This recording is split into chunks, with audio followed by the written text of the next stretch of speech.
Yo, I'm strolling through my articles and stuff, right? Just seeing what's going on, the latest buzz of boxing after taking a little hiatus today.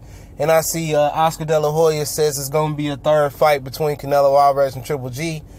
I'm back. It's the Boxing Clinic. Y'all know what it is.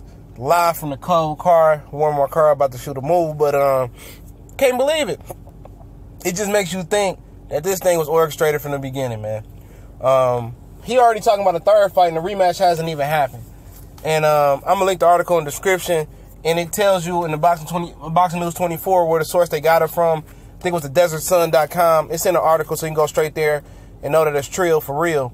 But, yeah, he already talking about a rematch, talking about the winner of the second fight is going on the third fight. And, you know, a trilogy is a must. We got to do a trilogy. We got to do a third fight. BS. You want to know why these guys are talking about a third fight, you know, specifically in Canelo Alvarez's side, is because there's no easy way out. I did the video the other day. There's no easy way out for Canelo Alvarez. The best fight for him is Triple G, because Triple G is the one that's tailor-made for Canelo to look good against at the best part of the middleweight division. Charlo, Jacobs all have the athletic ability and the physical talent and just the raw natural physical attributes, height, length, and size to beat the crap out of Canelo. That's a bad matchup for Canelo. Billy Joe Saunders, they already said they're not interested in fighting Billy Joe Saunders. He's bad. He's physically bigger, longer, and taller, and a good mover and very slick. By any means, black, white, Mexican, whatever he is, he's slick as slick. You know, Shevchenko's not an easy out. Marat is probably one of the easier outs, but he's a gold medalist. So they look at the landscape and they say, dang, it ain't easy. You know, potentially Charlo or Ersonny Lara can move up and make it tougher. Potentially Caleb Plant and Chrissy Banks Jr. can move down and make it tougher. So, we want to fight Golovkin again because there's no easy way out. There's nobody that's going to bring the money that Canelo and Golovkin can bring right now, because a lot of these guys haven't got the exposure yet. But it's not even about the exposure as much as about those guys are tailor-made to beat Canelo up.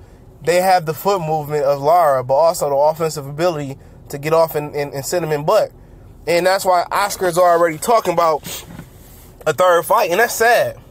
That makes you think that things was orchestrated, you know, even after the Chavez Jr. fight with Canelo, where they had the Triple G come in the ring and basically have people feel like they got gypped out their money when they knew at the weight Chavez Jr. had no chance. Everybody knew that, as far as the hardcore and purest boxing fans. But this dude talking about trilogy, it's fishy, man.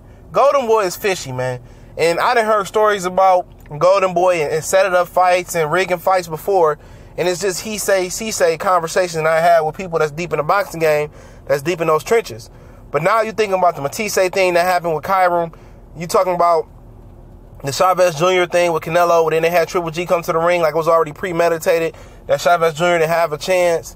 And then he's already talking about a rematch, then a draw. The draw was fishy, then they talking about a rematch. And there's no rematch clause, according to this article, for either one. And Oscar's already talking about a third fight, you know. And a lot of people going to come out and say, oh, it's nothing. How many times do we got to pass up the signs of the fishiness and the rig and Golden Boy rigging stuff?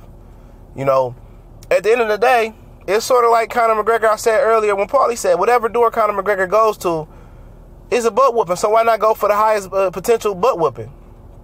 You know, and Floyd Mayweather, why not go for that guy? And Canelo, why not go for the moneymaker in Triple G? You already know what he brings to the table. He's not the fastest, not the quickest, but he's going to come to you, and you ain't got to worry about catching up with him. You put him in there with Danny Jacobs. Danny Jacobs is fast, long, tall. Yeah, he's a little bit chinny, but he seemed to have overcome that somehow. And now he's physically bigger, and the style is not good for Canelo Alvarez. You say the same thing with Jamal Charlo. Anytime you bring up Jamal Charlo, people say, oh, he hasn't earned this, he hasn't earned that. At the end of the day, a lot of people ain't earned nothing in the sport of boxing, but he's a former world champion. He's a champion. And he's a champion. And when he was a prospect, asked of Canelo for a shot, as far as Andrade, both Charlo twins, Austin Charlo, a lot of those guys, Canelo was fighting welterweight after junior welterweight after welterweight. You know, he never won any smoke with those guys that came from 54 because they knew what was up. Those guys had amateur pedigree and good professional pedigree already. They ain't Triple G. They not going to just come to him. They going to box circles around Canelo Alvarez. Billy Joe Saunders, Jacobs, Charlo, I put the money on they beat Canelo Alvarez up. And I like Canelo Alvarez, but they all wrong for him. They physically can rehydrate as big as he can. They taller, longer, faster, quicker, stronger, and probably punch harder than Canelo Alvarez at 160. You know, Triple G, he ain't faster, he ain't quicker, he's stronger, but he's an Asian guy. He's aging.